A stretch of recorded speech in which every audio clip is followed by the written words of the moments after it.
नमस्कार, स्वदेश एजेंडा देख रहे हैं आप और मैं हूं आपके साथ राखी। करीब 2 दिन हिंसा की आग में झुलसने के बाद नेपाल में तख्ता पलट हो चुका है। सोशल मीडिया बैन, भ्रष्टाचार और युवाओं की अनदेखी जैसे मुद्दों को लेकर भड़की हिंसा ने पूरे देश को अपनी जद में ले लिया। लेकिन तख्ता पलट के बाद भी अब हिंसा थमने का नाम नहीं ले रही है। आर्मी ने सैकड़ों प्रदर्शनकारियों को गिरफ्तार किया है और लूटे गए हथियार, विस्फोटक बरामद किए हैं।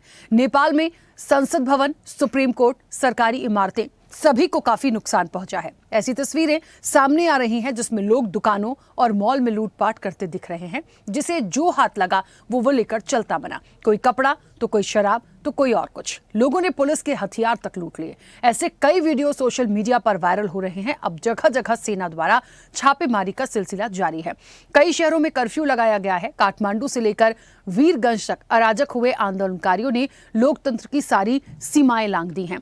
हालांकि अब आंतरिक सुरक्षा की जो कमान है खुद सेना ने संभाल ली है। अराजक तत्वों पर नकेल भी शुरू कर दी गई है। लेकिन इससे पहले नेपाल में जो कुछ हुआ उसने पूरी दुनिया को झकझोर कर रख दिया। संसद भवन से लेकर ओली के इस्तीफे तक नेपाल में 2 दिन में जो जख्म झेले हैं उनके अब निशान ही दिखाई दे रहे हैं। नेपाल की राजनीति मानो अस्थिरता के ऐसे दलदल में फंसी रही जहां से निकलना पिछले 17 सालों में किसी भी सरकार के लिए संभव नहीं हो पाया। यही कारण है कि इसे दुनिया का सबसे अस्थिर देश कहा जाता है। कारण 2008 में राजतंत्र खात्मे के बाद लोकतंत्र का सूरज जरूर निकला, मगर राजनीतिक स्थिरता अब तक मृत तृष्णा ही बनी हुई है। इस छोटे से देश ने महज 17 साल में 14 प्रधानमंत्रियों को आते जाते देखा है। आगे अब क्या? क्योंकि तख्ता पलट हो चुका है। जो तस्वीरें हैं जो लगातार आ रही हैं वो कई सवाल खड़े करती हैं। इसी पर आज हम विस्तार से चर्चा करेंगे। उससे पहले देखिए ये खास रिपोर्ट।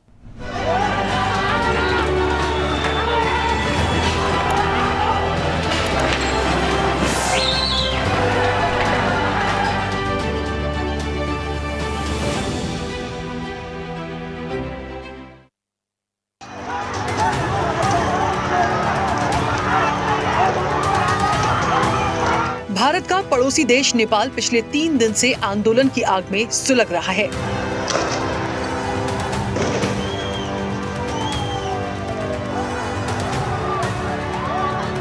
जेनजी के आक्रोश में ओली की सत्ता और करीब 2 दशक की लोकतांत्रिक व्यवस्था घुटनों पर आ गई। जेनजी का आंदोलन तख्ता पलट के बाद भी थमने का नाम नहीं ले रहा है।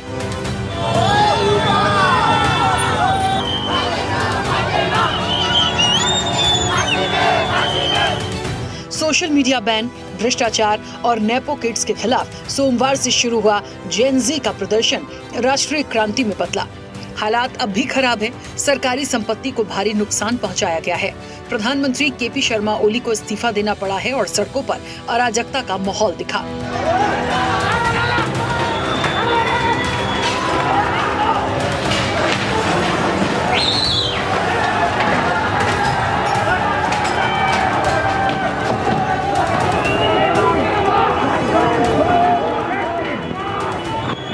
प्रदर्शनकारियों ने पूरे काठमांडू पर कब्जा किया। सेना ने हिंसा और आगजनी पर काबू पाने के लिए देश भर में कर्फ्यू लगाया। हालांकि नेपाल में तख्ता पलट के बाद अब सेना ने कानून व्यवस्था की कमान संभाल ली है।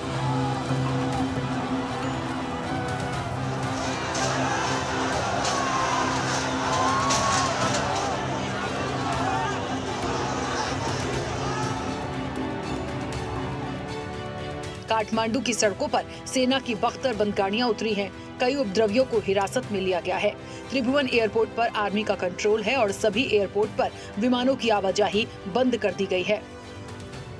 इस्तीफे के बाद पीएम केपी ओली अज्ञात जगह पर भेजे गए हैं। आंदोलनकारियों ने काठमांडू के मेयर बालेन शाह के नेतृत्व में अंतरिम सरकार बनाने की अपील की है। नेपाल में युवाओं के व्यापक विद्रोह की वजह से वहां का माहौल काफी अराजक और तनावपूर्ण बना हुआ है।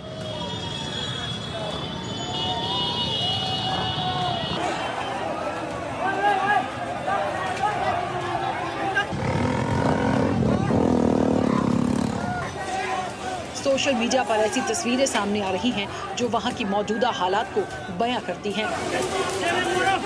वहां के प्रधानमंत्री, राष्ट्रपति सहित शीर्ष नेता पद से इस्तीफा देकर अंडरग्राउंड है। नेपालमा हाल भइरहेको आन्दोलनको क्रममा हुन पुगेको जनधनको अपूरणीय क्षतिप्रति गहिरो दुःख प्रकट गर्दै यस विषम परिस्थितिबाट राष्ट्रलाई शान्तिपूर्ण तवरले निकास दिनको लागि आन्दोलनरत समूहलाई आन्दोलनका कार्यक्रमहरू स्थगन गरी वार्ताको निमित्त आह्वान गर्दछु। नेपाल के इस नागरिक विद्रोह से भारत समेत तमाम पड़ोसी देश चिंतित हैं, लेकिन सबसे बड़ा सवाल यही है कि बीते 4 से 5 सालों में भारत के पड़ोसी देशों में तख्ता पलट जैसे हालात क्यों बने। नेपाल से पहले भारत के 2 पड़ोसी देशों श्रीलंका और बांग्लादेश में भी युवाओं के गुस्से ने सत्ता को हिला दिया था। भारत के पड़ोसी मुल्कों में क्या हालात बने, डालते हैं उन पर एक नजर। श्रीलंका में आर्थिक संकट। साल 2022 में श्रीलंका आर्थिक संकट में डूबा। विरोध में बड़े प्रदर्शन हुए जो जन आंदोलन बने। लाखों लोग राजधानी कोलंबो की सड़कों पर उतरे, प्रदर्शन किया। आगजनी, राष्ट्रपति आवास, संसद, सभी जगहों पर प्रदर्शनकारियों का कब्जा हुआ। मई 2022 में प्रधानमंत्री महिंदा राजपक्षे को इस्तीफा देना पड़ा। राष्ट्रपति गोटाबाया राजपक्षे को आधी रात में देश छोड़कर मालदीव भागना पड़ा। बांग्लादेश में गिरी हसीना सरकार। बांग्लादेश में छात्र आंदोलन की वजह से हसीना सरकार गिरी। बांग्लादेश में साल 2024 में हसीना सरकार का तख्ता पलट हुआ। बांग्लादेश में 2024 के छात्र आंदोलन को दूसरा स्वतंत्रता संग्राम तक कहा गया। भ्रष्टाचार, मानवाधिकार उल्लंघन और आरक्षण नीति पर असंतोष पनपा। प्रदर्शन ज्यादा हिंसक हुआ। सरकार ने गोलीबारी के आदेश दे दिए। फायरिंग में 300 से ज्यादा लोगों की मौत हुई। 5 अगस्त 2024 को शेख हसीना को पीएम पद से इस्तीफा देकर भारत आना पड़ा। अफगानिस्तान, काबुल पर तालिबान का कब्जा। नेपाल जैसे हालात साल 2021 में अफगानिस्तान में भी पनका। तालिबान ने काबुल की सत्ता पर कब्जा कर लिया था। अफगानिस्तान में सेना की कमजोरी, भ्रष्टाचार, अमेरिका सेना की वापसी विद्रोह की वजह बने। अफगानिस्तान फिलहाल आर्थिक संकट में डूबा है, लेकिन तालिबान का राज अब भी कायम है। आगजनी और हिंसा के दौरान 170 से ज्यादा लोग मारे गए थे। नेपाल में जेनजी आंदोलन ने वहां की सियासी जमीन हिला दी है। यहाँ हालात कब तक काबू होंगे, स्थिति स्पष्ट नहीं है। भारत की नजर भी अपने इस पड़ोसी देश पर लगातार टिकी है। वहाँ लाखों भारतीय रहते हैं जो इस अराजक स्थिति में घर वापस आना चाहते हैं। भारत ने अपनी सीमा पर सुरक्षा कड़ी कर दी है। बिगड़ती स्थिति और लगातार बढ़ती हिंसा ने इन परिवारों में डर का माहौल पैदा कर दिया है। वे प्रधानमंत्री नरेंद्र मोदी से सुरक्षित बाहर निकालने की गुहार लगा रहे हैं। भारतीय विदेश मंत्रालय ने नेपाल में मौजूद भारतीय लोगों के लिए एडवाइजरी जारी की है, लेकिन भारत की राजनीति में नेपाल में बवाल को लेकर राजनेता राजनीतिक रोटियां सेकने में पीछे नहीं हैं और नेपाल में तख्ता पलट को लेकर सबके अपने अपने तर्क हैं। नेपाल के बारे में हम कल तो फॉरेन सेक्रेटरी से भी बात की। हम ये चाहते हैं कि एयरपोर्ट पे जो हमारे लोग, भारतीय लोग फंसे हुए हैं, सड़कों पे फंसे हुए हैं, टूरिज्म में जाकर वो अपने एरिया में फंसे हुए हैं, तो उनको सब लाने की जिम्मेदारी फॉरेन मिनिस्ट्री की होती है, गवर्नमेंट की होती है। वो सबको लाने के लिए उन्होंने प्रॉमिस किया है। अब दूसरा कोई रास्ता नहीं है, और क्योंकि बाहर के कोई विमान वहां पर उतर नहीं सकते और वहां से रनवे भी को अलाउ नहीं करते, तो ये काम उनका है। जल्द से जल्द हमारे लोगों को भारत को लाके जहाँ जहाँ वो रहे हैं वहाँ पर पहुँचाने का काम वो करे, ये हमारी पहले से कहना है। एयरलाइंस वगैरह सस्पेंडेड हैं, तो उसमें समस्या तो होगी, लेकिन जितना भी सहयोग उनको मिल सकता है हम पूरी उम्मीद करते हैं कि उनको सहयोग मिलेगा। बस इतना ही है कि हम ये चाहेंगे कि जल्द से जल्द वहाँ पर शांति स्थापित हो और जो उनका अपना निर्णय है वो अच्छा निर्णय, दूरगामी निर्णय लेकर नेपाल को फिर शांति के पाथ पे वो लाएं और शांति के साथ वो अग्रसर होकर प्रोग्रेस कराएं। नेपाल की हमारा मित्र है, हमारा पड़ोसी है, हमारे संबंध हैं, बहुत करीब के संबंध हैं, इसलिए हम चाहेंगे कि जल्द से जल्द स्थिति सामान्य हो जाए। ये सब कांग्रेस की भूल है। अराजकता इसलिए हो रहा है कि कांग्रेस ने इन देशों को अलग रखा। नेपाल यदि आज भारत का अंग होता, वहाँ शांति भी होती, तो नेपाल में खुशहाली भी होती। अब हिंदुस्तान के पड़ोसी देशों में बीते सालों में अराजकता की जो स्थिति उत्पन्न हुई है उसने कई सारे सवाल खड़े कर दिए हैं। नेपाल में राष्ट्रपति के निजी आवास तक भीड़ का पहुंच जाना, संसद को आग के हवाले कर देना और प्रधानमंत्री ओली समेत कई मंत्रियों का इस्तीफा देना इस बात का सबूत है कि हालात सामान्य विरोध से कहीं आगे निकल चुके हैं। युवाओं में एक ऐसा आक्रोश है जिसने सत्ता की बुनियाद को हिला दिया है और नेपाल की अस्थिर राजनीति को फिर कटघरे में खड़ा कर दिया है। साफ है, नेपाल की हिंसा और तख्ता पलट के स्क्रिप्ट के पीछे की असली कहानी इससे कहीं गहरी है। चैनल हेड आरपी श्रीवास्तव के साथ प्रमोद श्रीवास्तव की रिपोर्ट।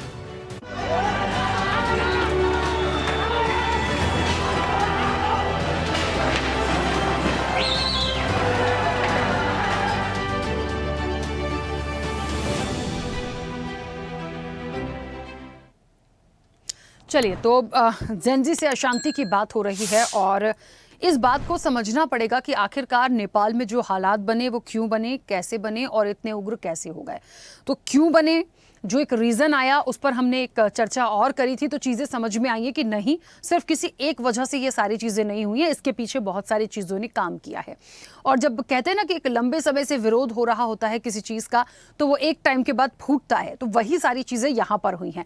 लेकिन हमें ये भी समझना पड़ेगा, क्योंकि खबरें देखिए आप कैसे कैसे बढ़ती हैं। अब ये भी कहा जा रहा है कि जो एक पूर्व न्यायाधीश रही हैं नेपाल की पहली महिला सुशीला कार्की, उनका नाम सामने आ रहा है कि वो अब एक नेतृत्व को संभाल सकती हैं। अब संभालेंगी या नहीं, लेकिन फिलहाल उनको काफ़ी ज़्यादा एक अप्रिशिएट किया गया है वहाँ पे कि हाँ, यदि इनके नेतृत्व में चीज़ें आगे बढ़ती हैं तो आंदोलन को बिल्कुल शांत किया जाएगा, तमाम चीज़ें होंगी। तो इस तरह की चीज़ें आ तो रही हैं, लेकिन एक सबसे बड़ी बात जो है वो ये होती है कि भारत के पड़ोसी देश हैं ये, और ये पहली घटना सिर्फ नेपाल में नहीं हो रही। इसके पहले हम चाहे श्रीलंका की बात करें, हम चाहे बांग्लादेश की बात कर लें, ये वहाँ भी हुआ। आपको एक बात और यहाँ बताना बहुत ज़रूरी हो जाता है, हालांकि देश से बाहर की विदेश की बात है, लेकिन फिर भी जानना ज़रूरी है। ऐसा ही एक और आंदोलन ब्लॉक एवरीथिंग करके फ्रांस में शुरू हुआ है। लाखों लोग आज सड़कों पर थे, वहां भी इसी तरह का सिनेरियो हो रहा है। बहुत मुश्किल हो गई है। ये सारी चीजें जिस तरीके से आ रही हैं, ये कितना बड़ा संदेश है, क्या मैसेज देने का प्रयास है, और जो इसके पीछे हैं, क्या वाकई वो युवाओं की नाराजगी है या इनके पीछे कोई और ताकत काम कर रही है जो इस तरह की चीज़ों को बढ़ा रही है? ये बहुत एक गंभीर सवाल है। हम इसी पर आज चर्चा को आगे बढ़ाएंगे। हमारे साथ मेहमान जुड़े हैं। सबसे पहले आपका परिचय करा दें। भारतीय जनता पार्टी का पक्ष रखेंगे अमित तिवारी। अमित जी, बहुत स्वागत चर्चा में जुड़ने के लिए। कांग्रेस का पक्ष रखेंगे अब से कुछ देर में रुपेश दुबे। रुपेश जी का भी स्वागत है, विदेश मामलों के जानकार हैं अनुपम तिवारी। अनुपम जी, आपका भी बहुत स्वागत है, वरिष्ठ पत्रकार, नेपाल से हमारे साथ जुड़े हैं घनश्याम मिश्रा। घनश्याम जी, आपका भी बहुत स्वागत है। और अब से कुछ देर में वरिष्ठ पत्रकार कुमार राकेश हमारे साथ जुड़ेंगे, उनका भी स्वागत है। मैं चर्चा की शुरुआत सबसे पहले अनुपम जी आपसे करती हूँ। मुझे सुन पा रहे हैं? राखी, मैं आपको स्पष्ट सुन पा रहा हूँ। हाँ, अनुपम जी, नेपाल में जो तस्वीरें हम देख रहे हैं और पिछले 2-3 दिन से जो सिनेरियो हमें देखने को मिल रहा है, उसके साथ साथ फ्रांस को थोड़ा मैं बाद में लाऊंगी, क्योंकि बिल्कुल सेम सिनेरियो हम वहाँ पे भी चीज़ों को देखते हैं। स्थितियाँ अलग हो सकती हैं, एक देश की बात, एक विदेश की बात है, लेकिन हमें इस चीज़ को समझना पड़ेगा, इसी तरह की आवाज़ क्यों, इसी तरह का विद्रोह क्यों। खैर, क्योंकि हमारा पड़ोसी राज्य है, और रही बात इससे पहले हम श्रीलंका और बांग्लादेश की कहानी बिल्कुल अच्छे से देख चुके हैं। नेपाल में जो हुआ, इसका रिकॉर्ड भी आप देखिए तो कितनी बार, इन 17 सालों में 14 बार तो प्रधानमंत्री बदले जा चुके हैं। लेकिन ये जो सिनेरियो हुआ बांग्लादेश के बाद, रिसेंटली हमने बांग्लादेश देखा पिछले साल, और अभी ये जो चीज़ें हम देख रहे हैं, ये कितना बड़ा संदेश है और क्या हो सकता है। देखिए, भारत बहुत दूर है इन सब चीज़ों से, लेकिन है तो हमारा पड़ोसी मुल्क।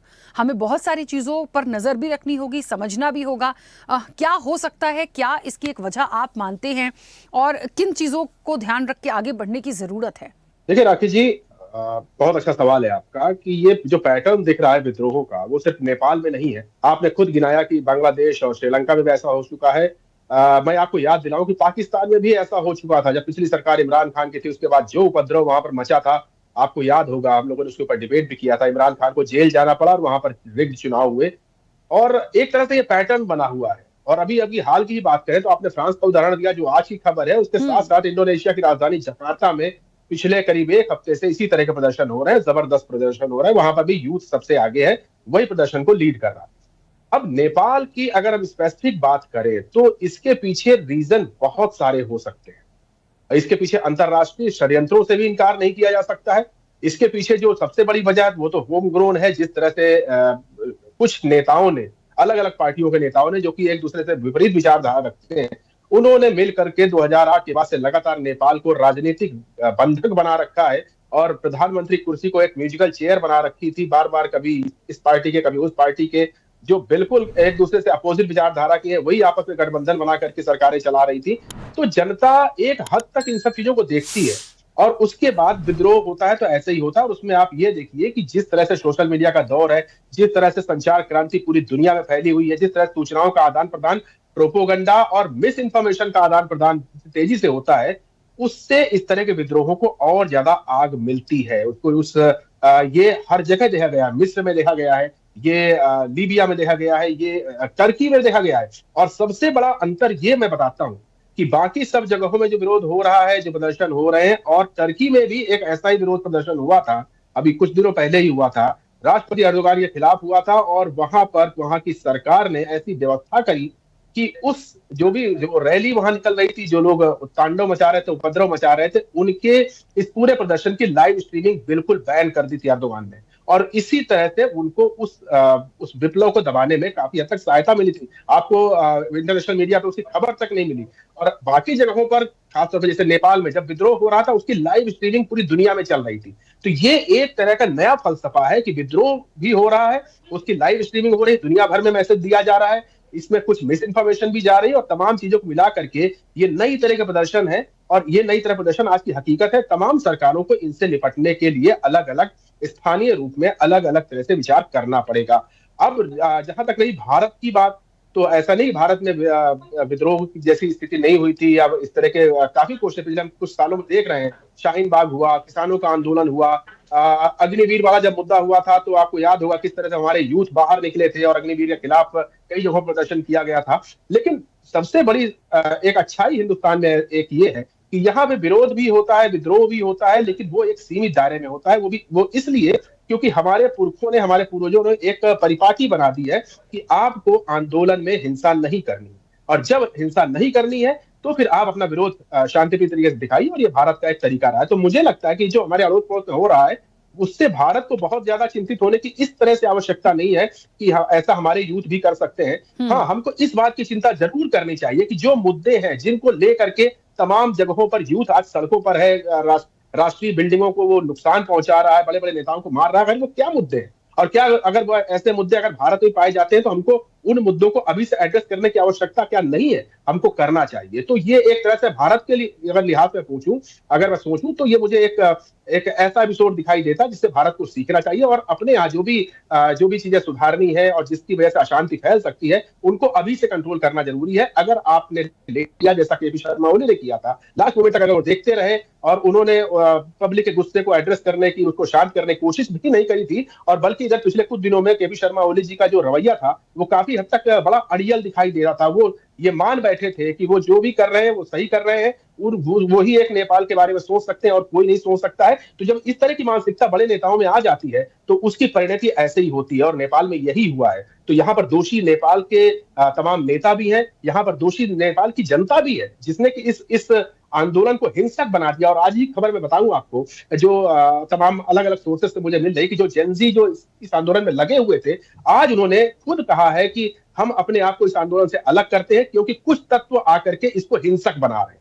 तो देखिए, हिंसा से वो भी गुरेज कर रहे हैं, उनको भी लग रहा है कि हिंसा सही नहीं है। अगर हिंसा होगी तो इस तरह के आंदोलन की जो ताकत है वो कम पड़ जाएगी। तो अभी इससे बहुत कुछ बाहर आना बाकी है, लेकिन फिलहाल ये है कि भारत के हिसाब से इसको देखना चाहिए और हमको भी, तमाम देशों को भी इस नई वास्तविकता से जो पूरी दुनिया में फैली हुई है, इससे रूबरू होते हुए इसके ये हमारे देशों में ना आ पाए, इसके लिए हमें इंतजाम करने पड़ेंगे। अर्दोगान जैसा नहीं करना पड़ेगा जैसे उसने लाइव स्ट्रीमिंग बंद करके उस विद्रोह को कुचल दिया था। वो विद्रोह टेम्परेरी कुचला जरूर जा सकता है, लेकिन भविष्य में वो फिर पनपेगा। तो हमको यूथ को एड्रेस करना पड़ेगा, जनता को एड्रेस करना पड़ेगा, और कुछ कड़े नियम लेने पड़ेंगे जिससे कि जनता तक मैसेज जाए।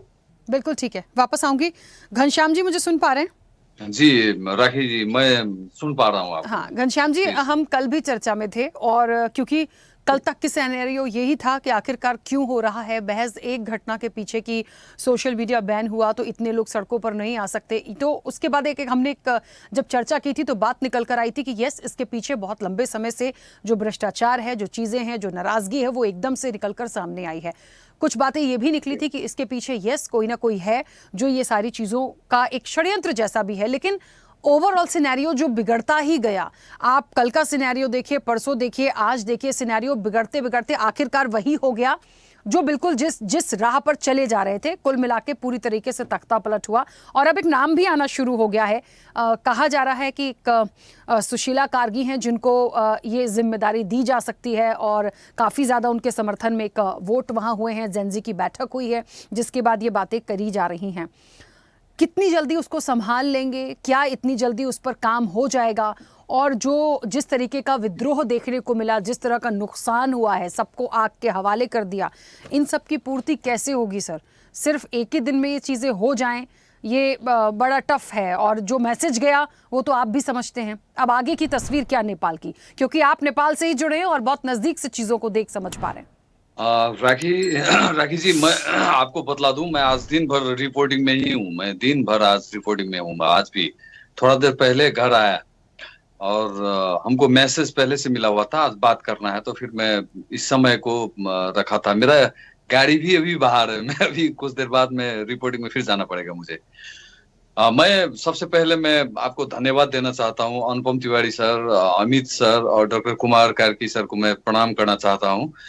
देखिए, जिस हिसाब से अभी कुछ देर पहले जो अनुपम सर जो बोले हैं कि अंतर्राष्ट्रीय षड्यंत्र हो सकता है, आशंका किए हुए हैं, मेरा कहना है कि यदि अंतर्राष्ट्रीय षड्यंत्र है तो भारत को मालूम होगा। मेरी व्यक्तिगत ओपिनियन है कि यदि अंतर्राष्ट्रीय षड्यंत्र है तो भारत को पता है। सीसीएमसी का बैठक हुआ, प्रधानमंत्री नरेंद्र मोदी जी भी संबोधन किए, हम चिंतित हैं, वो चिंतित रहते हैं। और हम लोगों का सौभाग्य है कि भारत और नेपाल का एक संबंध है अलग सा, बेटी रोटी का संबंध बोला जाता है। भारत में आप पुराने जमाने का बात कीजिएगा तो फिर हम लोग चला जाएंगे कहाँ पे, तो द्वापर त्रेता युग में चला जाएंगे। रामायण काल का बात होने लगेगा बेटी रोटी का संबंध, जब अवध और मिथिला का एक संबंध था। सीमा अलग थी, नाता अलग था, एक अलग खुशहाल माहौल था, उस टाइप का एक अलग माहौल बनेगी। लेकिन फिलहाल जो पोजीशन है, जो अवस्था है, उसमें मैं आपको जानकारी करा दूं। अभी रिसेंटली आज का जो ताजा अपडेट है मैं आपको जानकारी कराना चाहता हूं। जेनजेड का जो टीम है वो लोग अभी विभिन्न तरीका से छलफल में, वो लोग संवाद में, अभी स्पष्ट कुछ नहीं है। और सबसे खुशी की बात यह है कि नेपाल में जिस हिसाब से आप लोग व्याख्या कर रहे हैं कि या हो रहा है, वाह हो रहा है, हुआ था कल तक, आज से माहौल फर्क है। कल तक हुआ, उसके बाद आज से नेपाली सेना जब अपना कमांड में लिया है, नेपाल प्रहरी, नेपाली सेना और आर्म पुलिस फोर्स, हम लोग सशस्त्र प्रहरी बोलते हैं, जो सीमावर्ती क्षेत्र में उन लोगों को खटाया जाता है। नेपाल और सीमा, हम लोग को जठी नाका यहाँ पे नजदीक है, तो वहां पे वो लोग रहते हैं। तो आज का माहौल फर्क है, कूल डाउन है, संवाद का सहकार्य चल रहा है, संवाद भी हो रही है, छलफल भी हो रही है, लेकिन निष्कर्ष अभी तक नहीं आया है। निष्कर्ष नहीं आया है। क्षति का बात मत कीजिए, क्षति का बात यथार्थ में अभी तक डाटा जो बोलेगा सरकार, वो सरकार है नहीं, कुछ भी नहीं है। तो हम लोग जो, जैसे हम लोग का एक संयंत्र है पत्रकारों का, जो संयंत्र राष्ट्रीय संयंत्र है, उस हिसाब से जो हम लोग देख रहे हैं उसमें बहुत सारा क्षति, वो यकीन नहीं किया जा सकता है, इस लेवल से क्षति हुआ है उस चंद घंटों में, कुछ समय में सिर्फ। तो आशंका बनती है, जो कुछ देर पहले अनुपम सर बोल रहे थे, वो आशंका तो बनती है। लेकिन मेरा कहना है कि यदि आशंका बनती है तो भारत को पता होगा, तो भारत क्लियर क्यों नहीं कर रही भाई इस विषय में? कोई बाहरी शक्ति है, यदि कुछ है तो आप बोलो। आप सीसीएमसी का बैठक करते हो, कुछ बोलते हो, हम चिंतित हैं। आपको बतला दूं राखी मैम, अब सबसे चिंता की विषय है। काठमांडू में ज्यादा चिंता नहीं होती है। जब बॉर्डर बंद होता है तो सबसे ज्यादा चिंता होता है मधेश के लोगों का, जो अपना खाने पीने के लिए कुछ सामान सस्ते में लाते हैं भारत के बॉर्डर पे जाके, उसको सबसे बड़ी समस्या होती है।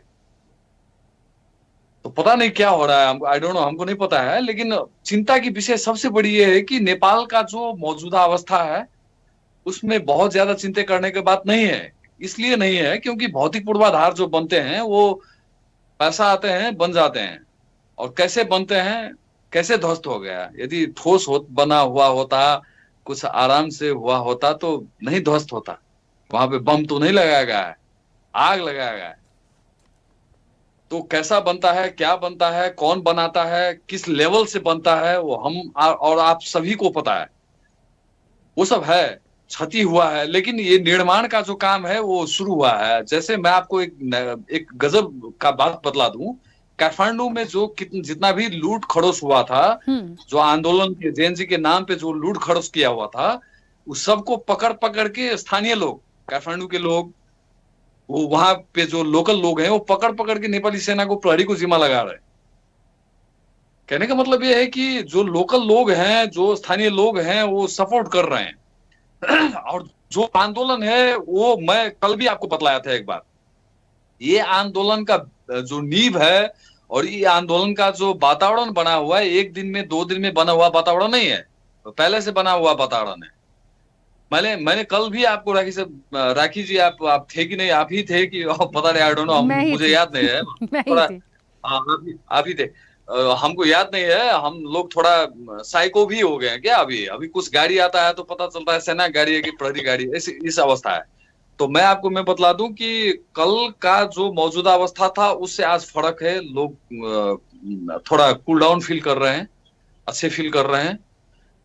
और कल का जो मौजूदा अवस्था था, जैन जी का जो प्रोटेस्ट था, उसमें घुसपैठ का बात हुआ है। जैन जी स्वयं बोला है कि हम लोग कोई संरचना को ध्वस्त नहीं करना चाहते थे, हम लोग का जो आवाज है। तो जैन जी का जो उमेर हद देखिए ना, उन लोग राजनीतिक रूप में परिपक्व नहीं है अभी, मेरा मान्यता है। ठीक है, मेरा उम्र 45 हो रहा है, वो नहीं है। लेकिन यहाँ पे जिस लेवल से अभी वार्ता का बात होने का हो रहा है, नेपाली सेना कल संबोधन किया, वो टेक ओवर किया हुआ है। नेपाली सेना को धन्यवाद मैं देना चाहता हूँ कि मौजूदा अवस्था में वो अपना एक रोल निर्वाह किए। और दूसरी सबसे बड़ी बात मैं आपको बतला दूं, टेक्निकल बात, नेपाल में अभी तक जो संविधान सभा, हम लोग जिसे पार्लियामेंट्री सिस्टम बोलते हैं, वो अभी विघटन नहीं हुआ। प्रधानमंत्री जी रिजाइन दिए हुए हैं, लेकिन नेपाली सेना अभी भी आपको राष्ट्रपति जी को अपना नियंत्रण में रख के सार्वभौम सत्ता को कैसे बरकरार रखा जाए, उसके लिए वो लोग प्रयत्न कर रहे हैं। बिल्कुल और ठीक ये है, नेपाल के लिए सबसे बड़ी बात है। ठीक है घनश्याम जी, वापस आऊंगी। अमित जी, मेरी आवाज पहुंच रही है?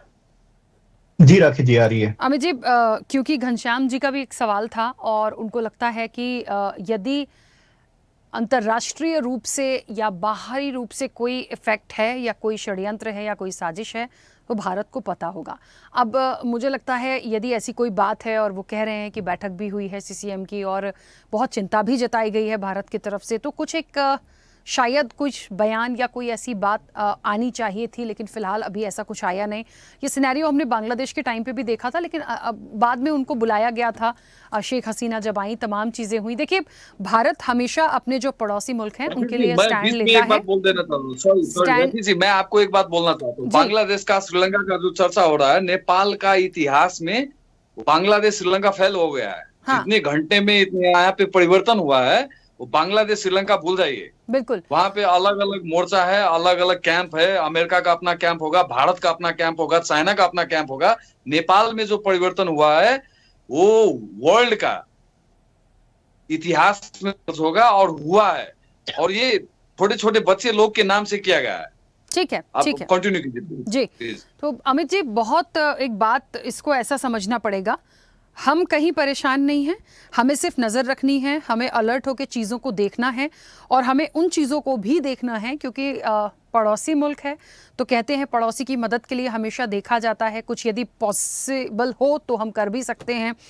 सबसे ज़्यादा चिंता जो मुझे आज लगी, जो ये विद्रोह हुआ, नहीं करना चाह रहे थे आप ऐसा, कुछ असामाजिक तत्व आ गए तो भी हो गया। अब देखिए हो तो गया। देखिए जो हथियार लूटे गए, जो कैदी भाग गए, कहाँ गए, सुप्रीम कोर्ट में जितनी फाइलें थी करीब 25,000 का जो रिकॉर्ड आ रहा है वो सब जलकर राख हो चुकी हैं। कोई किसी का रिकॉर्ड अता पता नहीं। जो भागे वो कहाँ जाएंगे, कहाँ होंगे, कैसे मिलेंगे, किस बॉर्डर से कहाँ चले जाएंगे। मतलब ये समझिए ये बहुत बड़ा टास्क हो गया, क्योंकि हम पड़ोसी मुल्क हैं। जानकारी आपको अभी मैं दे रहा हूँ, बिहार के बॉर्डर पे 10 से ज्यादा लोग को पकड़े गए हैं। बिहार तो, सरकार और भारत के जो गवर्नमेंट है हाँ, वो पूरे सक्रिय हैं। यहाँ से जो भी भाग रहे हैं उसको पकड़ करके जिम्मा लगा रहे हैं वो नेपाली सेना और नेपाल प्रहरी को। बिल्कुल। तो अमित जी बहुत ज्यादा थोड़ा सा टास्क है ये हमारे भारत सरकार के लिए, क्योंकि पड़ोसी मुल्क है तो देखना है, समझना है, अलर्ट खुद भी रहना है। हम ये नहीं कह रहे ये सिचुएशंस यहाँ हो जाएंगी, नहीं, बहुत अलग चीजें हैं, बहुत अलग चीजें हैं, लेकिन समझना पड़ेगा क्योंकि छोटी सी घटना नहीं हुई है। जी राखी जी, सर्वप्रथम तो धन्यवाद मुझे बुलाने के लिए और समय देने के लिए। राखी देखिए, जो नेपाल में आज जो घटना हुई है, और हमारे घनश्याम जी ने बिल्कुल सही कहा कि ये बांग्लादेश और अगर आप श्रीलंका से इसको कंपेयर करेंगे तो सही नहीं होगा, क्योंकि वहां की परिदृश्य अलग है। कैसे अलग है मैं बताता हूं, लेकिन इसमें एक कॉमन एलिमेंट भी है चाइना का, वो मैं बाद में आऊंगा। इसमें एक चाइना का भी कॉमन एलिमेंट है जो कि मैं उस पर भी आऊंगा। देखिए ये जो भी हुआ, हमने नेपाल में देखा, और जिस तरीके से आंदोलन हुआ, और इस आंदोलन को जो जेन जी करके जो नाम दिया जा रहा है कि वो लोग जो 1997 के बाद जो पैदा हुए उन्हें जेन जी करके हम एड्रेस करते हैं, वो फोन छोड़कर कभी भी ऐसे नहीं देखते हैं। हमेशा उनकी नजर फोन में रहती है, वो कुछ भी करते हैं उनकी एक नजर फोन पर ही रहती है। तो जिस हिसाब से ये कहा जा रहा है कि ये जेन जी लेड रेवोल्यूशन है, मेरा मानना इससे अलग है, क्योंकि नेपाल की अगर वास्तु स्थिति को देखें तो वहां ओली की जो कम्युनिस्ट सरकार थी वो चरम तक करप्शन में डूबी हुई थी। अनएम्प्लॉयमेंट वहां पर चरम पर था। आप देखें तो 12.6% का अनएम्प्लॉयमेंट था, और अगर 15 से या 29 साल तक के बीच में देखें तो लगभग ये आंकड़ा 20% को भी पार कर जाता है। वहां का जो मेन सोर्स ऑफ जीडीपी है वो रेमिटेंस का है। 33 से 35% की वहां की जीडीपी रेमिटेंस पे आधारित है। तो हमें ये समझ में आता है कि वहां पर बहुताय लोग बाहर रहते हैं और वहां से अपने घरों पे पैसा भेजते हैं।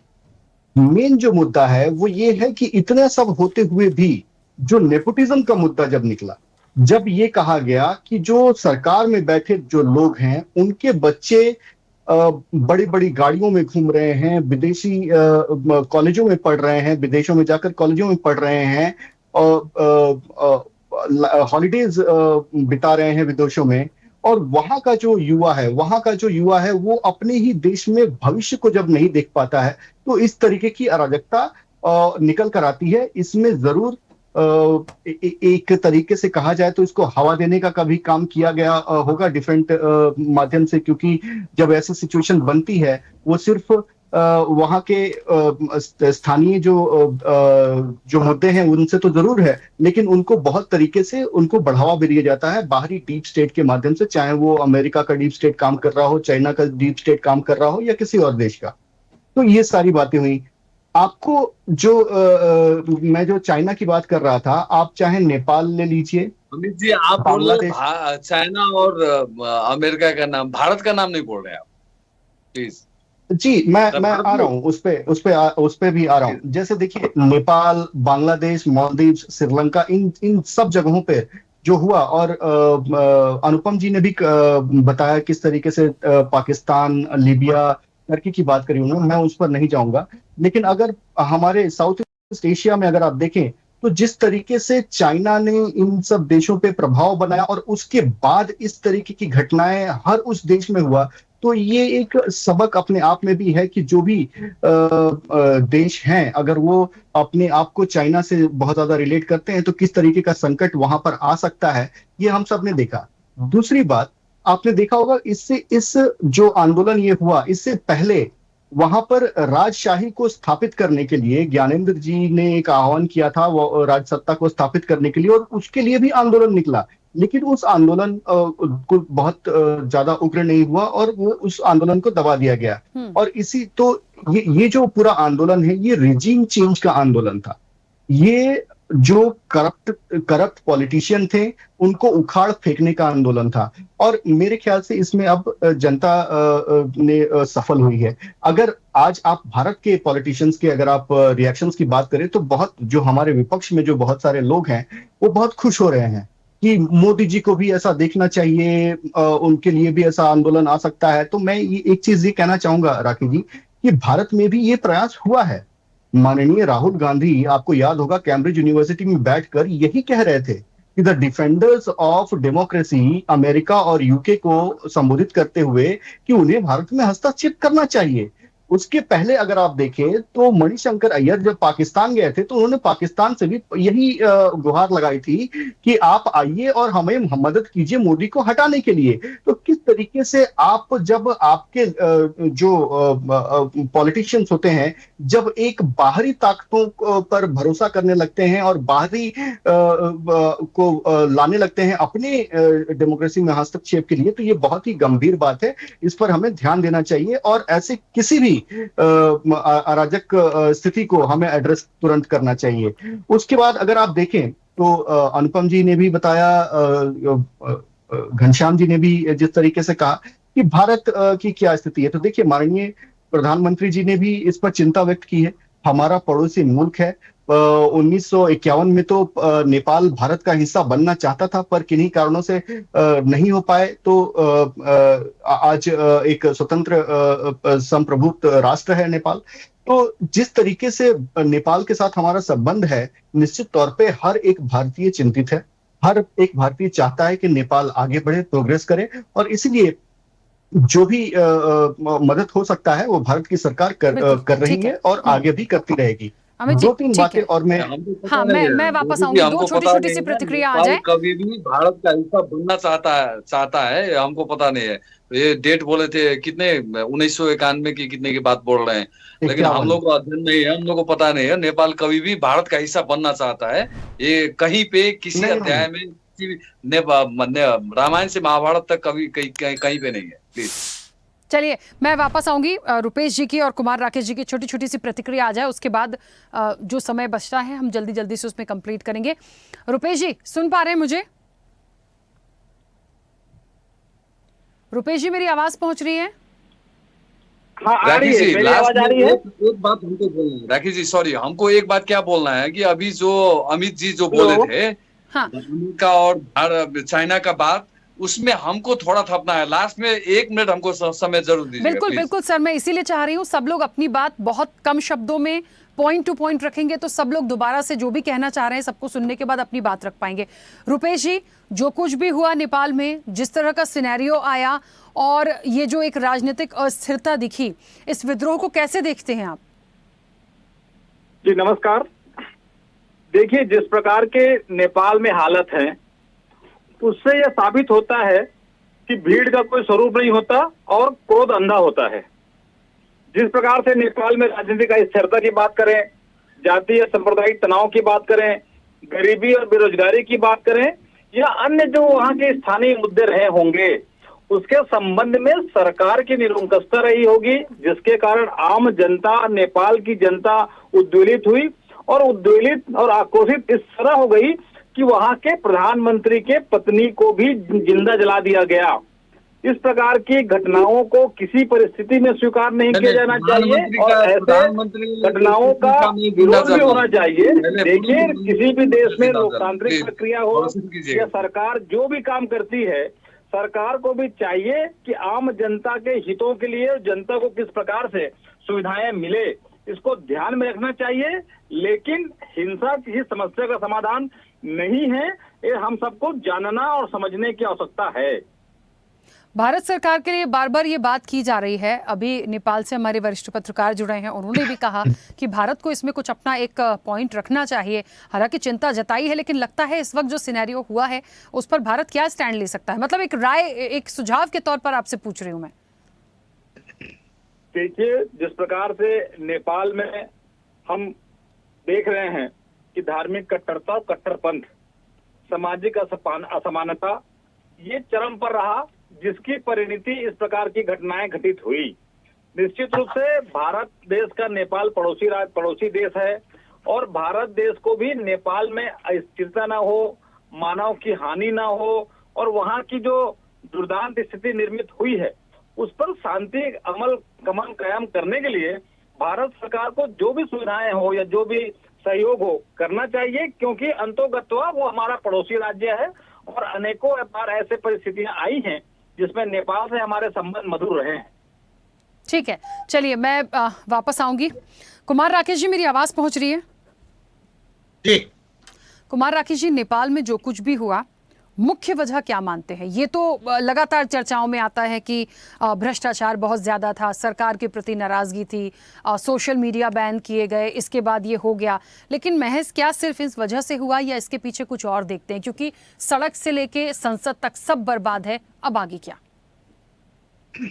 अभी मैं घनश्याम जी को सुन रहा था तो घनश्याम जी ने वहां के जो ताजा हालात की जानकारी दी, वो तो ठीक है, अपनी बात है। लेकिन ये जो हादसा हुआ 8 तारीख को 9 तारीख को, जो भी इस तरह से जो भी घटनाएं घटी, बेरोजगारी, भ्रष्टाचार अपनी जगह पे है, नेपो किड्स की बात है अपनी जगह पे है, समाज में पूरा जो हताशा है अपनी जगह बात है।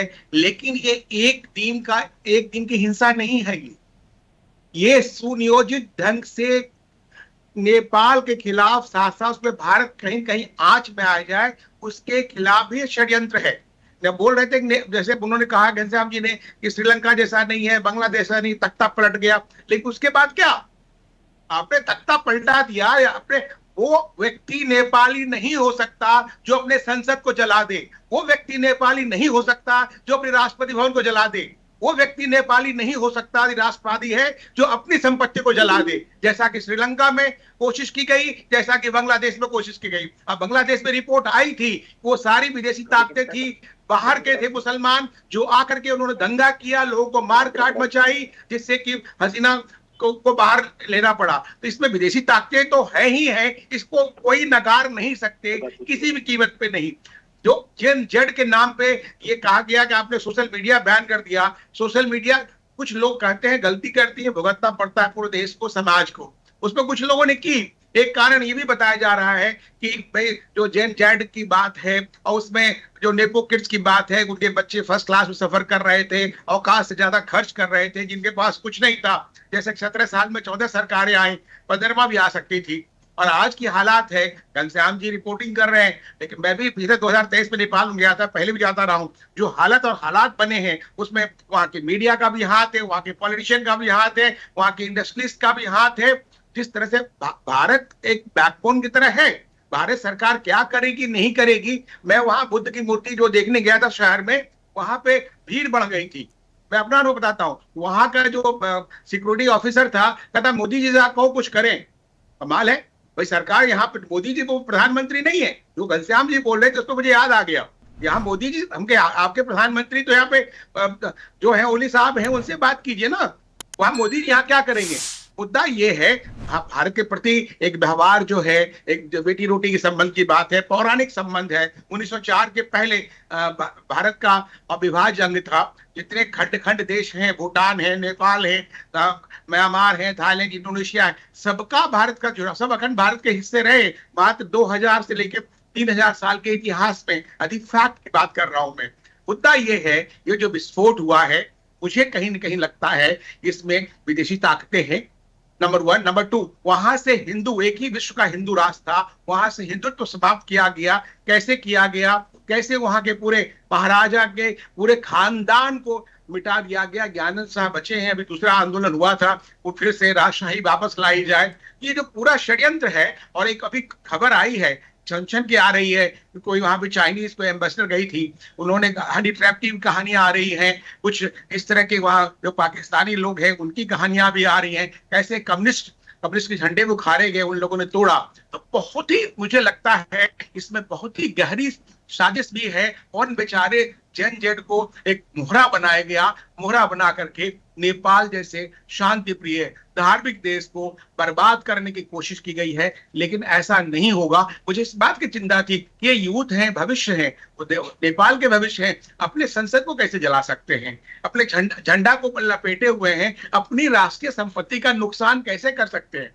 कुछ स्थानीय नागरिक भी उसमें शामिल हुए, या 30 लोगों की मरने की बात है, कुछ खबर है ज्यादा लोग मरे हैं। जो भी हिंसा हुई है ये अप्रत्याशित है, अविश्वसनीय है और कल्पनीय है, लेकिन जो भी है, जैसा भी हुआ है, मैं आशावादी हूँ स्थिति बदलेगी, सुधरेगी। बालन शाह की बात आ गई, मिस्टर सुदन गुरंग की बात आई, 2 नेता बने। मुझे लगता है जो मेयर है चाहे जो नेता है, वो हमको याद आ गए कि यहाँ भी देश में एक नेता थे, दिल्ली के मुख्यमंत्री बने, झूठ बोल के भ्रष्टाचार हटाओ के नाम पे क्या क्या कवारा, अलग बात है। मुद्दा है ये जो राखी जो पूरा वहां पे जो स्थिति बनी है वो बहुत ही भयावह है। और घनश्याम जी को इस बात से भी इत्तेफाक करता हूं कि श्रीलंका और बांग्लादेश से ज्यादा, मतलब उससे ज्यादा गहरी साजिश नेपाल को छिन-भिन करने के साथ साथ भारत को डिस्टर्ब करने की साजिश रची गई है। इसके परिणाम जो है, भारत सजग है, भारत सरकार सजग है, हमारे प्रधानमंत्री नरेंद्र भाई मोदी ने चिंता जताई है, हालात पर नजर रखे हुए हैं, स्थितियां सुधरेगी। लेकिन घनश्याम जी से जो नागरिक हैं, जिम्मेवार नागरिक हैं, पहले नागरिक है, उनको भी नजर रखना पड़ेगा राष्ट्रवाद के नाम पे, नेपाल के नाम पे। बिल्कुल ठीक है, मैं वापस आऊंगी। अमित जी भी कुछ कहना चाह रहे हैं, घनश्याम जी भी कुछ कहना चाह रहे हैं। घनश्याम जी पहले आप बोलिए, बस क्योंकि समय थोड़ा सा बचा है, बहुत जल्दी जल्दी से कंप्लीट करिएगा। बिल्कुल, मैं ज्यादा नहीं बोलूंगा, मैं हमसे सब सीनियर हैं, अभी जितने भी हैं सारे सीनियर हैं, मैं उनको सम्मान करता हूँ। मैं सिर्फ एक बात क्या बोलूंगा कि यदि विदेशी शक्तियां यदि यहाँ पे तो भारत का हस्तक्षेप होगा, चाइना का हस्तक्षेप होगा, ये मेरी मान्यता है। क्योंकि कभी भी जब भी इस हमारे किसी भी प्रांत में 7 प्रदेश हैं, जहां भी मैं जाता हूँ रिपोर्टिंग के क्रम में, तो लोग सिर्फ ये 2 देश के बीच में एक छोटा देश है। तो यहाँ पे जो कुछ भी होता है वो भारत के प्रभाव में होता है, चाइना के प्रभाव में होता है, बस। अब अमेरिकन है, अब कोई बोलता है कि वो बंदूक लेके घूम रहा था ऊपर में, क्या कोई क्या बोलता है उससे मतलब नहीं है। लेकिन हम लोगों को व्यक्तिगत जो अपना आकलन है, हम लोग का जो अपना अनुभव है, वो यदि विदेशी शक्ति का यदि प्रभाव है तो फिर भारत का प्रभाव होगा, चाइना का प्रभाव होगा। दूसरा विदेशी शक्ति किसी का ताकत नहीं है। बिल्कुल, भारत का प्रभाव नहीं है। भारत शांति प्रदेश है, वसुधैव कुटुंबकम वाला देश है, भारत का प्रभाव नहीं हो सकता। चाइना का है, पाकिस्तान का मेरा कहना है, आप चाइना पे ज्यादा बात कर रहे हैं, लेकिन मेरा मान्यता है बात कर, इसलिए मैं कर रहा हूँ। नहीं, भारत पे आरोप लगाने वाली बात होगी घनश्याम जी, जो तर्कहीन है। नहीं, आरोप लगाने की बात नहीं, आप चाइना का नाम ले रहे हैं। चाइना पाकिस्तान ठीक है, मैटर ऑफ रिकॉर्ड है चाइना पाकिस्तान का, किस तरह से उनका वर्चस्व बढ़ा पिछले 20 वर्षों में, किस तरह वहां की इकोनॉमिक स्थिति को भारत और नेपाल का तो बात होता है। अभी कुछ देर पहले अभी अमित जी बोल रहे थे कि नेपाल का आदमी तो भारत को दे दिया था, कहाँ दिया था, कहाँ किस टाइम में दिया था? ठीक है, एक मिनट रुकिए, यही इतिहास को डिस्टॉर्ट किया गया। इतिहास पढ़िए, घनश्याम जी रुकिए, एक सेकंड बोल रहा हूँ आपसे, इतिहास पढ़िए। ठीक है, कुमार राकेश जी, घनश्याम जी एक सेकंड रुकिए, एक सेकंड। अमित जी कुछ कह रहे हैं, अमित जी अपनी बात रखिएगा। विद्यार्थी बोलते हैं नेपाल का ही भारत का हिस्सा। जी राखी जी, मैं ये कहना चाह आप घनश्याम जी रुकिए, यहाँ तो ऐसे झगड़ा शुरू हो गया जैसे सारा कुछ भारत ने करा दिया और उसमें बहस छिड़ गई। प्लीज रुकिए, समझने की जरूरत है, कोई गलत मैसेज ना जाए। 1 मिनट रुकिए, देखिए किसी को भी ये बोलने का राइट नहीं है कि इसके पीछे कौन है, क्योंकि वो अभी सामने नहीं आया है, ये बातें सामने नहीं आई हैं कि इसके पीछे कौन सी विदेशी ताकत है। वो उनका अनुमान है, उन्हें ऐसा लग रहा है कि भारत का या चाइना का प्रभाव हो सकता है, उसके प्रमाण होंगे, उसके सबूत होंगे, लेकिन हम यहाँ बैठ के किसी देश को कंट्रोवर्सी में ना लाएं प्लीज, ये एक अच्छी बात होगी। रुकिए रुकिए, ठीक है, ठीक है अमित जी, विदेशी का प्रभाव है। जी राखी जी, मैं थोड़ा जल्दी से कंप्लीट करिएगा। हाँ ठीक है Ghanshyam ji, please wait sir, wait. जी राखी जी, मैं ये कहना चाह रहा हूँ कि देखिए नेपाल के, राकेश जी के मैं एक बात से सहमत हूं कि देखिए नेपाल के धार्मिक स्ट्रक्चर को बदलने की कोशिश तो हो रही है, और ये बहुत ही स्पष्ट तौर पर दिखता है जिस तरीके से वहां डेमोग्राफी चेंज हुआ है आने वाले समय में। और केपी ओली शर्मा जी को तो नेपाल चाइना ने ही बैठाया था, अगर उनको किसी ने मुख्यमंत्री वहां पर प्राइम मिनिस्टर बनाया तो वो चाइना के सपोर्ट से ही वहां पर बने, और वो बहुत ही खुल्लम खुल्ला और साफ तरीके से कहते थे। तो चाइना का हस्तक्षेप इसमें, चाइना का हस्तक्षेप से इसमें मना नहीं किया जाता। अच्छा देखिए, वो कुछ ही अच्छा ठीक है, घनश्याम जी सुनिए तो, ठीक है सुनिए राखी जी, और एक बात मैं ये कहना चाह रहा था कि अगर आपने कल देखा होगा जो सेना के अध्यक्ष ने जो कल वक्तव्य दिया नेपाल में, तो अगर उनके पीछे की जो अगर आप तस्वीर देखेंगी तो वो तस्वीर अपने आप में बहुत कुछ कहती है। उनके पीछे की जो तस्वीर थी वो अखंड नेपाल की थी, और क्या जो उससे एक संदेश भी वो देना चाह रहे थे कि यहाँ पर अब राजशाही वापस आएगी, जो अगले जो सत्ता जिसको सौंपी जाएगी वो कोई राजा के वंश से होंगे या राजशाही के वापस आने वाली है। तो ये भी एक अनुमान लगाने की बात है, मैं अपना आकलन कह रहा हूं आपसे। और दूसरी बात कि यहाँ पर भारत कभी भी ऐसा नहीं चाहेगा कि नेपाल डिस्टेबलाइज हो। भारत तो हमेशा नेपाल को अपने साथ रखना चाहा है। इनफैक्ट चाइना का हस्तक्षेप भूटान में भी होने का कोशिश किया, लेकिन भूटान ने उसे नकार दिया। आज वहां पर भूटान में शांति है, शांति स्थापित है। लेकिन जहां पता होगा कुछ दिन पहले चाइना और भारत का लिपू लेक और लिम्पू या धुरा का जो अभी जो अवस्था आया है, ये भी मुद्दा है। आप लोग उस बात पे कुछ बात नहीं कर रहे हो। अभी चाइना और लिपू लेक तो कोई मुद्दा था ही नहीं, ये ओली शर्मा जी ने निकाला था। घनश्याम जी ने अभी चाइना और नेपाल तो वेबसाइट में चलिए अब एक सेकंड रुकिए, क्योंकि समय थोड़ा सा बचा। 1 मिनट नाम दे सकता हूं सर, मुझे लग रहा है आप सब लोगों में से बहुत अच्छा आकलन इस पे अनुपम जी कर देंगे। 1 मिनट रुकिए ना, विदेश मामलों की जानकारी रखते, रुकिए तो, जो जिसका एक्सपर्ट है उसकी बात तो आने दीजिए। आप व्यवसाय बनाना है तो अमेरिका को डैशिंग देने के लिए आप चाइना और जिनसिंग पिंग और नरेंद्र मोदी जी मिल जाएंगे। सर नेपाल में जो भी हो गया उसका जिनपिंग, मोदी जी और ट्रम्प कहाँ आ गए? प्लीज रुकिए, ये जेनजी से निकल के आप लोग कहाँ चले जा रहे हैं? आप समझ क्यों नहीं रहे हैं? सर इतना नॉलेज तो मुझे हो गया जितना अनुपम जी बोलते हैं, वो एक्सपर्ट है, उनकी बात को सुनिए। ये कहाँ के कनेक्शन निकाल रहे हैं? 1 मिनट रुकिए, मैं आपसे रिक्वेस्ट करता हूँ अनुपम जी। नहीं होगा तो मैं आपको लिंक पठा दूंगा, भेज दूंगा। ये धीरे-धीरे चर्चा जो है आते आते क्या हुआ, क्या विद्रोह था, क्या सिनेरियो होगा, भारत को क्या करना चाहिए, यहाँ तो सीधे एक पॉइंट उठा दिया गया कि ये जो मेल मुलाकात हो रही थी भारत का प्रभाव हो सकता है। ये कहाँ नेपाल में जो कुछ भी हुआ उसमें भारत भी आ गए, फिर जिनपिंग भी आ रहे हैं, फिर धीरे धीरे ट्रम्प भी आ रहे हैं। मैं समझ नहीं पा रही सर, ये एक देश से कहा विदेशी तो अच्छा हुआ। थोड़ी देर में ये नहीं कह रहे कि फ्रांस में भी जो हो रहा है तो वो भी कनेक्शन होगा, वहां के संबंध भी अच्छे भारत के साथ, मुझे लगा वो भी जोड़ देंगे ये लोग थोड़ी देर में। अनुपम जी नहीं, देखिए राखी जी, विषय को गंभीरता के साथ देखते हैं तो निश्चित तौर पर जब भी हम बाहरी षड्यंत्र की बात करते हैं ना, तो मैं उस शब्द का इस्तेमाल सिर्फ 2 वजहों से कर रहा हूँ। मेरा पर्सनल आकलन है, हो सकता है कि मैं गलत भी हो सकता हूँ। जो बालेन शाह जिनका नाम आ रहा है, जो काठमांडू के मेयर हैं, वो एक एनजीओ चलाते हैं। उस एनजीओ की इस विप्लव में बहुत बड़ी भूमिका रही है, सबने देखा। उस एनजीओ के केवल कौन फंडिंग कर रहा है, केवल उसको देख लीजिए आप। सबसे बड़ा फंड उसको कोका कोला कर रही है, वो कोका कोला अमेरिकन कंपनी। ये विद्रोह शुरू कब हुआ? जब मेटा, फेसबुक, व्हाट्सएप और ये तमाम कंपनियों के ऊपर बैन लगा दिया गया। ये कौन है? ये सब अमेरिकी कंपनी। और इनको अचानक से बैन नहीं लगाया गया था, मुझे कहा गया था, हमारी सरकार ने कहा था, 1 हफ्ते का टाइम दिया था कि आप हमारी कुछ शर्तें मानिए और इन शर्तों के बाद अगर आप नहीं मानते तो आपको बैन कर देंगे। टिकटॉक को भी बैन किया गया था, जो कि एक चाइनीज कंपनी, उसने शर्तें मान ली, टिकटॉक चालू हो गया। बाकी अमेरिकी कंपनियों ने बात नहीं मानी, उनको सबको बैन कर दिया गया। तो इस तरह की चीजें हैं। देखिए, कॉन्स्पिरेसी कोई भी हो सकता है। ये मेरा खुद का आकलन है कि अमेरिका की जब इतने नुकसान व्यापारियों को हो सकता है, तो हो सकता है कि अमेरिका, क्योंकि अमेरिका का तो वहां पर फांसी है। फेसबुक जो आप लोग हिट कर रहे हैं ज्यादातर, वो बहाना है, सिर्फ बहाना है और कुछ नहीं। मैं वही कह रहा हूँ, मैं आकलन कर रहा हूँ। घनश्याम जी देखिए, ये सिर्फ आकलन की बात है। घनश्याम जी सत्य को स्वीकारो।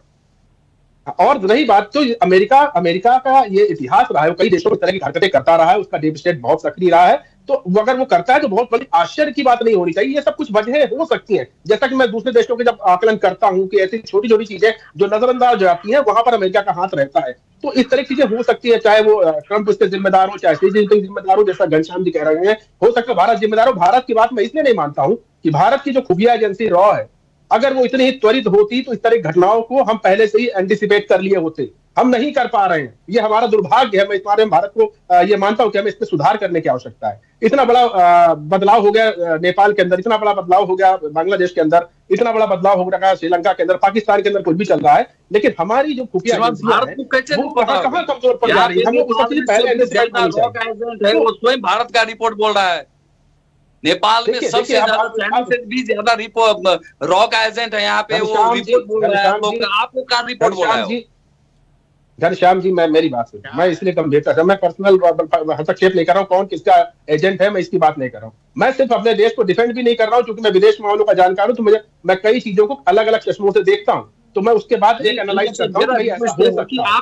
आप तो विज्ञ है ना, आप तो जानकार हैं। मेरे कहने का मतलब है, नेपाल का जो भू अवस्था है, यहाँ का जो समग्र में अवस्था है, वो तो भारत को कैसे नहीं पता होगा? उसको पता है। मैं आपके बात को कर रहा हूँ, क्योंकि सर मुझे तो ये लग रहा है, सुनिए चलिए, क्योंकि सर मैंने ऑलरेडी बहुत सारा वक्त दिया है और बहुत सारी बातें धीरे धीरे निकल कर आएंगी। इस चर्चा को मैं यदि और 1 घंटा कंटिन्यू करूं तो हम बोलते रह जाएंगे, लेकिन हम फिर बैठेंगे इस चर्चा पर, क्योंकि इसका आगे का सिनेरियो क्या है उस पर बात करना जरूरी होगा। लेकिन मुझे एक चीज बहुत अजीब लगी है जो मैं अभी जाते जाते कहना चाहती हूँ। सर जेनजी से निकल के हम जिनपिंग, मोदी, ट्रंप इस कनेक्शन पर आ गए। जो भी होगा इनमें से वो बात की बात है, लेकिन सीधे तौर पर तो हम किसी को क्वेश्चन मार्क लगा के नहीं खड़ा कर सकते कि इसका हाथ है। तो इसे हमें थोड़ा सा समझना पड़ेगा, ठीक है? क्योंकि समय हो गया, नहीं मैं वापस नहीं आ पाऊंगी। अमित जी फिर बैठेंगे इस चर्चा पर, समय बहुत हो गया। आप सभी का बहुत शुक्रिया इस चर्चा में जुड़ने के लिए। देखिए विषय ही ऐसा है, जब भारत की बात आएगी या भारत का नाम आएगा तो फिर बोलना पड़ेगा। लेकिन ठीक है, नेपाल में जो हुआ वो वहां के पत्रकार हैं, उनका अपना एक ऑरा, उनकी बात हो सकती है, वो क्या समझ रहे हैं। लेकिन इस वक्त पे किसी भी देश को, भले ही ये चीज सब लोग कहते हैं कि बाहरी शक्तियां हैं, विदेशी शक्तियां हैं, लेकिन कौन, कोई सबूत है, कोई बात है, कोई तथ्य है? ये तो जेनजी का प्रदर्शन था, तमाम चीजें हुई, वो खुद कह रहा है हम इतने हिंसक नहीं हैं। तो फिर जो भी है पहले आने दीजिए। किसी पर इस तरीके से पूरा आरोप लगाना ये उचित नहीं होगा। देखिए कल तक क्या चीजें निकलकर और सामने आती हैं। फिलहाल जो नेतृत्व की कमान है, वो कहा जा रहा है कि नेपाल की जो पहली महिला जस्टिस रही हैं, इसके पहले उनको शायद सुशीला कारगी, उनको ये कमान दी जा सकती है। देखिए क्या कुछ निकल कर आता है। चर्चा में इतना ही, बने रहिए स्वदेश न्यूज के साथ। सबसे पहले देश। ऐसे ही वीडियोस के लिए लाइक करें, शेयर करें, फॉलो करें।